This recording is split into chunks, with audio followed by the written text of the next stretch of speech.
नमस्कार। आपके अपने YouTube चैनल CC राज GCR चूरू क्लासेज में आपका पुनः स्वागत है। अर्थशास्त्र विषय का आज अपना टॉपिक है व्यष्टि अर्थशास्त्र के प्रकार। हमने पहले ही पढ़ा है कि अर्थशास्त्र की दो मुख्य शाखाएं होती है, व्यष्टि अर्थशास्त्र, माइक्रो इकोनॉमिक्स और समष्टि अर्थशास्त्र, मैक्रो इकोनॉमिक्स। आज हम व्यष्टि अर्थशास्त्र के प्रकार या रूप के बारे में अध्ययन करेंगे। कितने रूप होते हैं? तो व्यष्टि अर्थशास्त्र के मुख्यतः 3 रूप होते हैं। कौन कौन से? पहला है व्यष्टि आर्थिक स्थिति, व्यष्टि आर्थिक स्थिति की। दूसरा है व्यष्टि आर्थिक तुलनात्मक स्थिति की। और तीसरा है व्यष्टि आर्थिक प्रवृत्ति की।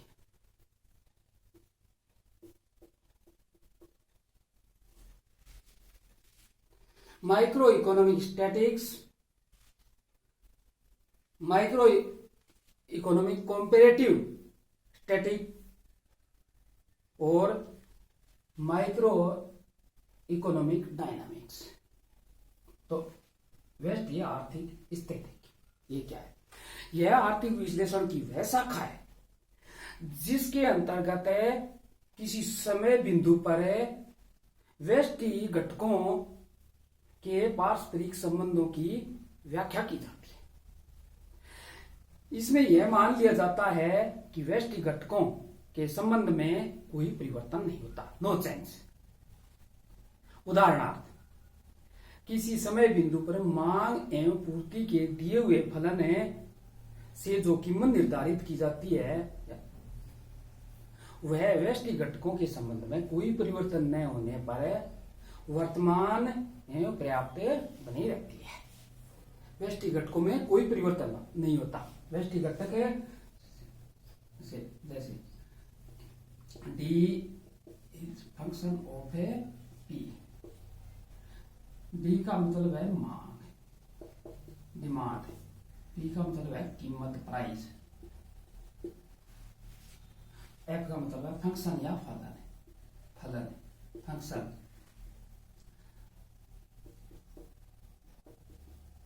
ये घटक है।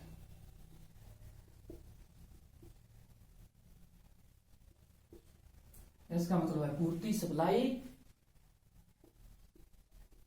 पूर्ति, फंक्शन है और कीमत। यानी मांग मात्रा कीमत पर निर्भर करती है और पूर्ति भी मात्रा कीमत पर निर्भर करती है। तो कीमत का निर्धारण है मांग और पूर्ति की शक्तियों के द्वारा होता है। कीमत का निर्धारण कहता है D बराबर S। इसे हमें, इसमें कोई परिवर्तन नहीं होता, स्टैटिक स्थिति।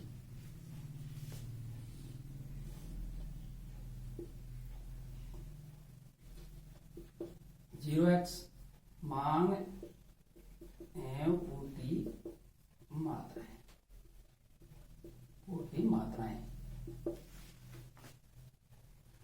y x कीमत, प्राइस, कीमत देते हैं।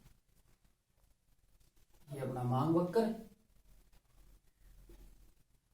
डिमांड करो। ये पूर्ति वक्र, सप्लाई करो। कीमत का निर्धारण जहां दोनों बराबर होते हैं, यहां दोनों बराबर है, इस बिंदु पे होते हैं। साम्य बिंदु, इसको साम्य बिंदु। इस कीमत पर इतनी मात्रा का निर्धारण होता है इस साम्य बिंदु पर।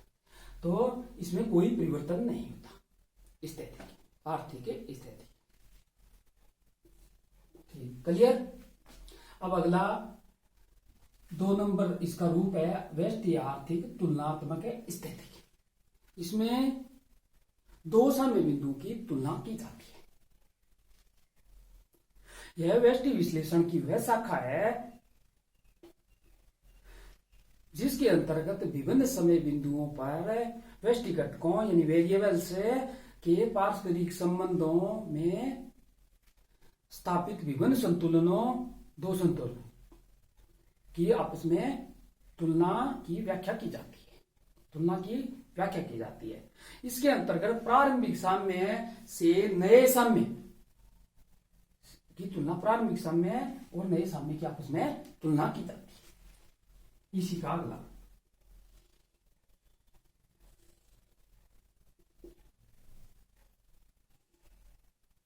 मांग एवं पूर्ति मात्राएं। YX कीमत, मांग वक्र,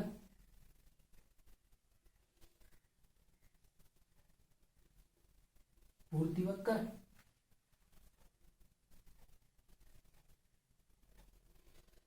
साम्य, प्रारंभिक साम्य। अगर अब किसी कारण वजह से मांग वक्र शिफ्ट हो जाता है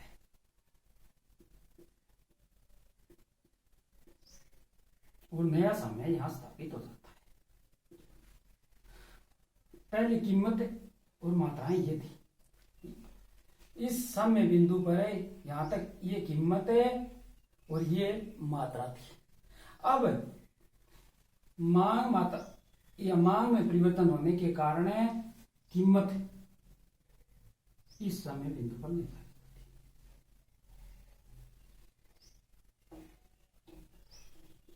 होती है। नया ये साम्य और ये साम्य, इन साम्य की आपस में तुलना की जाती है। ये तुलनात्मक स्थिति की कहा जाता है।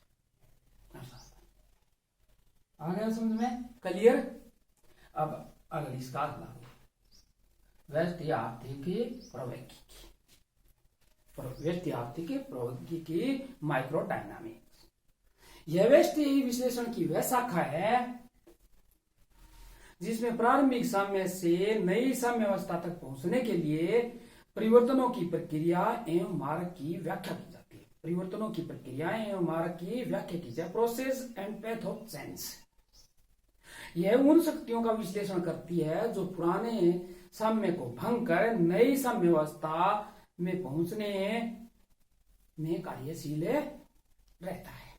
इसका सबसे अच्छा उदाहरण है मूल्य निर्धारण का मक्कड़-जाप सिद्धांत या मॉडल है। इसके अंतर्गत एक साम्य से दूसरे साम्य तक पहुंचने की प्रक्रिया का अध्ययन किया जाता है। प्रोसेस का अध्ययन किया जाता है।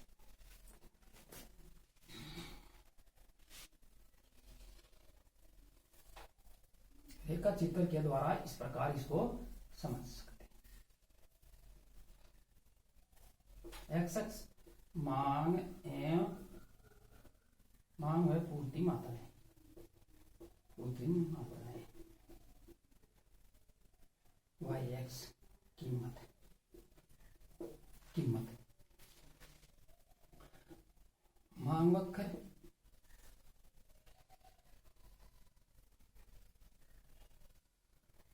पूर्ति वक्र सप्लाई करो,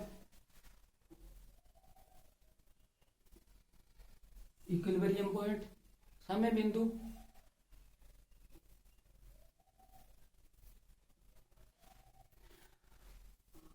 यहां कीमत का निर्धारण होता है।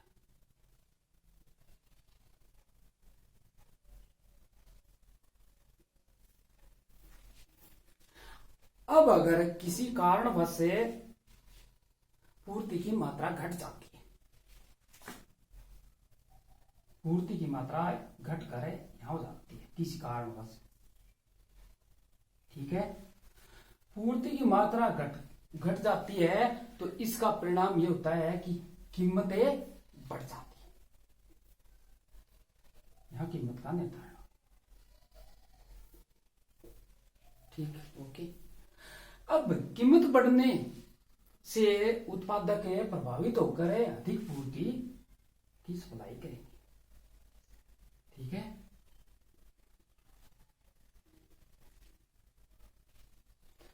अधिक सप्लाई करने के कारण इसे फिर कीमतें घटेगी। ठीक है, कीमत घटने के फलस्वरूप कीमत यहां तक आ गई, कीमत घट गई। फिर इसी प्रक्रिया के तहत कीमत घटेगी तो पूर्ति भी घट जाएगी। पहले यहां पूर्ति थी और अब पूर्ति ये घट गई, कीमत घटने के फिर उसकी क्या हो गई कि मांग मात्रा कम हो जाए। इस प्रकार यह प्रक्रिया चलती रहेगी निरंतर, यह क्रम जारी रहेगा और अंत में पुनः ई बिंदु पर संतुलन स्थापित हो जाएगा, साम्य बिंदु। इस प्रकार यह प्रक्रिया चलती रहती है। परिवर्तनों की प्रक्रिया एवं मार्ग की व्याख्या की जाती है। ये स्थिर मक्कड़ जाल, एक जगह स्थिर। इसी प्रकार अस्थिर संतुलन होता है। एक बार असंतुलन प्रारंभ होने पर आगे असंतुलन बढ़ता जाता है। तो आज हमने अध्ययन किया व्यष्टि अर्थशास्त्र के प्रकार। इन प्रकारों में 3 प्रकार या 3 रूप: व्यष्टि आर्थिक स्थितिकी, व्यष्टि आर्थिक तुलनात्मक स्थितिकी और व्यष्टि आर्थिक प्रवाहिकी डायनामिक्स। ठीक है, इसमें क्या होता है, एक निश्चित स्टैटिक संतुलन होता है। ठीक है, अगले में 2 साम्य बिंदुओं की तुलना की जाती है। इस साम्य बिंदु और इस साम्य बिंदु की आपस में तुलना की जाती है। अगले में परिवर्तनों की प्रक्रिया एवं मार्ग की व्याख्या की जाती है। तो आज हमने अध्ययन किया व्यष्टि अर्थशास्त्र के प्रकार। आपने सुना,